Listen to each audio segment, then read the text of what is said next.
ભારતીયોમાં દેશ છોડવાનો સતત ટ્રેન્ડ વધી રહ્યો છે। છેલ્લા 5 વર્ષમાં 9 લાખ લોકોએ ભારતીય નાગરિકતા છોડી છે। વર્ષ 2020 બાદ આ ટ્રેન્ડ સતત વધી રહ્યો છે। 2022થી દર વર્ષે 2 લાખથી વધુ ભારતીયો જે નાગરિકતા છોડી ચૂક્યા છે। સંસદના શિયાળુ સત્ર દરમિયાન આ આંકડા રજૂ કરવામાં આવ્યા। 2011થી 2024 દરમિયાન 20,06,000 ભારતીયોએ પોતાની નાગરિકતા છોડી। તેમાં કોવિડ બાદ દેશની નાગરિકતા છોડવાની સંખ્યામાં વધારો થયો।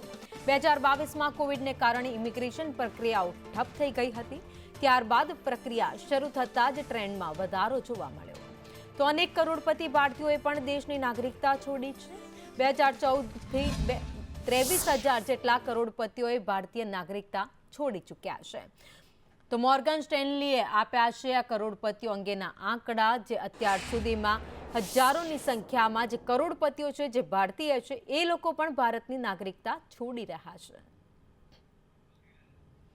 તો છેલ્લા 3 વર્ષમાં 6 લાખથી વધુ જે લોકો છે ભારતીય નાગરિકતા છોડી ચૂક્યા છે। ભારત માટે પણ ઘણો ચિંતાનો વિષય છે, કારણ કે એક તરફ સરકાર વાતો કરે છે ભારતને આગળ લઈ જવાની, સારું શિક્ષણ મેળવવાની, પરંતુ બીજી બાજુ આ જે આંકડા છે એ ચોંકાવનારા છે, કારણ કે દર વર્ષે લાખોની હજારોની સંખ્યામાં છે એ ભારતીયો છે પોતાના દેશની નાગરિકતા છોડીને અન્ય દેશમાં જઈ રહ્યા છે।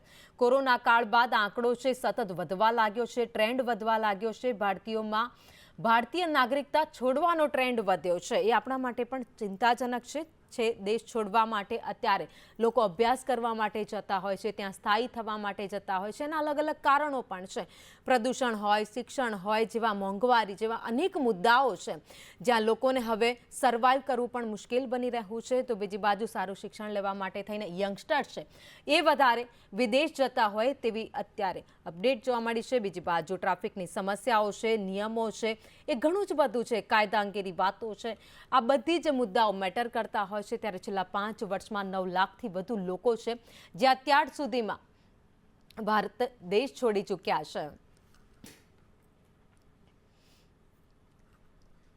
તો જે રિપોર્ટ સામે આવ્યો છે, મોર્ગન સ્ટેનલીએ કરોડપતિઓ અંગેના આંકડા પણ રજૂ કર્યા છે। આ સાથે જ ઉચ્ચ શિક્ષણ, રિસર્ચ, શિક્ષણ અને સંશોધન માટે વિદેશી યુનિવર્સિટીઓ પ્રત્યેનું આકર્ષણ છે એ વધી ગયું છે। રોજગાર અને કમાણીની વાત કરીએ, જેમાં વિદેશમાં ઊંચા પગારવાળી નોકરીઓ મળતી હોય છે, જેના કારણે આજકાલના લોકો છે, યંગસ્ટર છે, એ વધુ પૈસા કમાવા માટે વિદેશ જતા હોય છે। તો મજબૂત ચલણને કારણે વધુ બચતની તક પણ એ લોકોને મળી જાય છે। જે બંદોરણની વાત કરીએ તો બહેતર સ્વાસ્થ્ય વ્યવસ્થાઓ છે, સુવિધાઓ છે, સુરક્ષિત વાતાવરણ અને જીવનની સારી ગુણવત્તા માટે પણ તેઓ વિદેશમાં રહેવાનું પસંદ કરે છે। તો ભારતીય આઈટી પ્રોફેશનલ્સ, ડોક્ટર અને કુશળ મજૂરોની દુનિયાભરમાં પણ માંગ વધી ગઈ છે।